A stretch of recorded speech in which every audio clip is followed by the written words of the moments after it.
Hey, if you've been following, we're doing a lot of exterior projects this year. One of the big ones is repairing exterior cedar that's really worn. So here's a house that we're going to go. We shared some stuff on our the barn at our house. I'll put the link on those, you can see those. And I'm going to show you this one real quick on what it looks like before.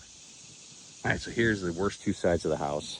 It starts almost at that corner, comes this way. You can kind of see where just the old paint, it's starting to peel up in places. It's been painted before, so there's a lot of alligator stuff. You can kind of see previous paint, older paint. It's been painted. You can see even more towards that end. Even on here, you can kind of see where it's been painted a couple times before. We don't know how long ago, but it's been a while. So what we're going to do is basically come through, power wash the whole house anyway, and then just take some extra time on this side. We figured about 4 to 5 hours just on the side alone of scraping all the loose paint, and then we tinted primer to get with the color they're using, natural tone or natural something, I don't remember. It's almost a beige color. So we're going to tint the primer to that peel bond, and then we'll put the peel bond on here, and that's going to adhere. Anything that's loose back to that wall, it's really thick stuff, so it fills in a lot of gaps. It kind of helps. We call it like alligatoring. Almost looks like alligator skin, and right here's the best place you can kind of see that. So you can kind of see the texture on that. It can't really go away, but we use that really triple thick peel bond primer. It kind of helps fill that stuff in.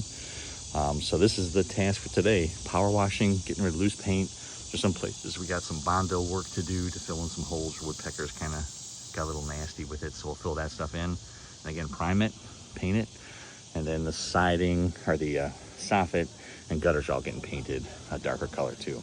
So that is the project for today. So if you have some older siding like this, whether it's your house or your barn, we'll do some more follow-up videos in this. You can kind of see a video after we power wash it, what it looks like, and then we'll do a video when we prime it, what it looks like, and then we'll do a video when we're finally done. So you can see the progress of how this looks and how it can look in your house. If you've got any questions, let us know. Otherwise, Chad is with the crew over here. They're doing a walkthrough, making sure what's got to be done, and we'll give you a call I'll give us a call if you got any questions. Thanks. All right, so we were over here yesterday. They power washed. So today, now they're going back and they're doing spot priming. So they've started some of the priming on some really bad spots. So we're gonna go through, we're gonna have to prime some of them again, some with oil, just because the other colors coming through, which it's always fun. Not really, but you know, they're getting all the places where it's kind of like oak almost, where it's been bare for so long, it just needs a really good primer to stick in there.